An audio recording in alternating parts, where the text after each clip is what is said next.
In the Bible, we read about people God chooses to do special jobs for him.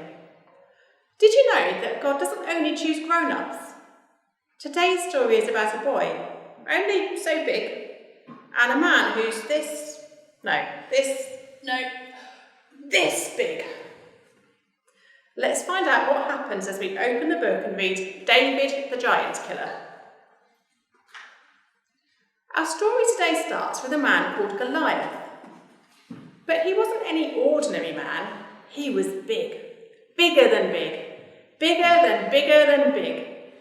He was a giant. A giant who was part of the Philistine army. He wore bronze armour.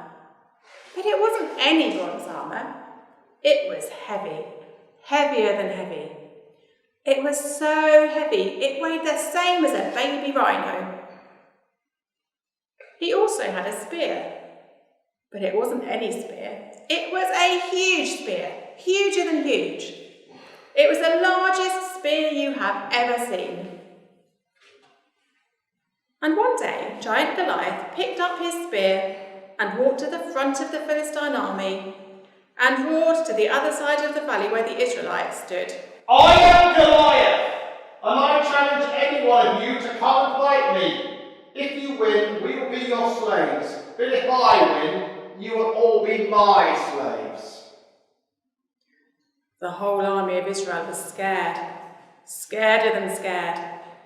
They were so scared that none of them dared to challenge Goliath. Well, all except one boy called David. David was small, smaller than small. He was the smallest 16-year-old you have ever seen. But he was brave, very brave. He was so brave that he was not scared of Goliath. Small, brave David, unlike his brothers, was not a soldier but a shepherd. And one day, while he was looking after his sheep, he was told by his father to bring his big brother some cheese sandwiches. So David went to his brothers and gave them the sandwiches. While he was there, he heard Goliath roar again, as he did every day. I am Goliath, and I challenge any one of you to come and fight me. If you win, we will be your slaves. But if I win, you will all be my slaves. David looked at his brothers and said, Who's this giant think he is? Why are you all so scared? Do you not know that the Lord God keeps us safe, and he will protect anyone that challenges this giant? But David looked around and saw everyone was still trembling with fear. So he decided to go and see the king.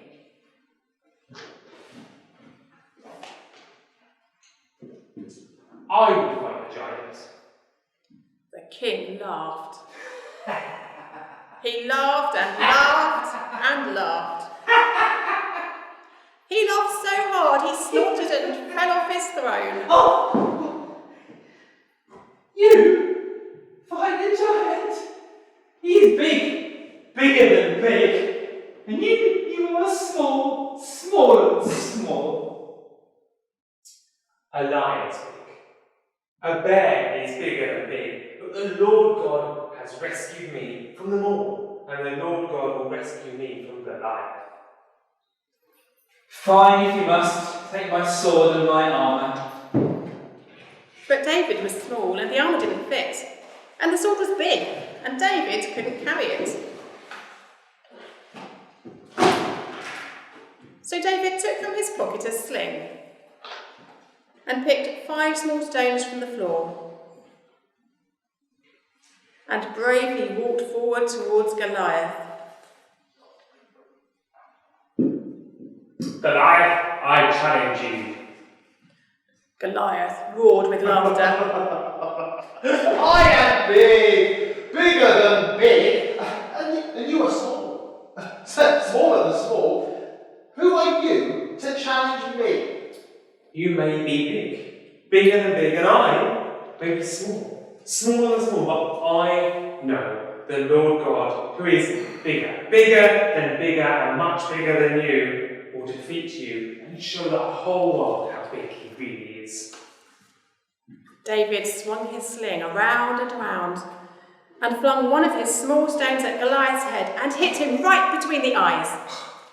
Goliath wobbled and wobbled and thud. Goliath hit the ground. And from that day on, David was not seen as small, not small at all, but brave, very, very brave.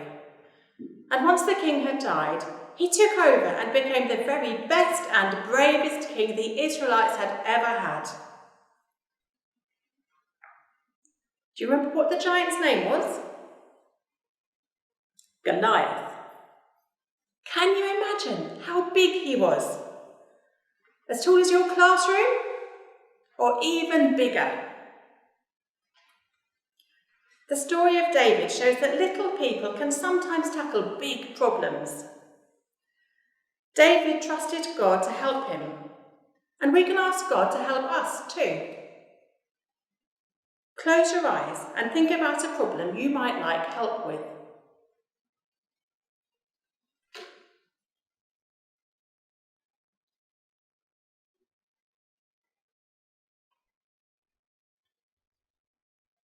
Now I'm going to say a prayer, and if you want to make it your prayer, say Amen at the end after me. Dear God, when our problems seem very big, please remind us that you are there to help us. Amen.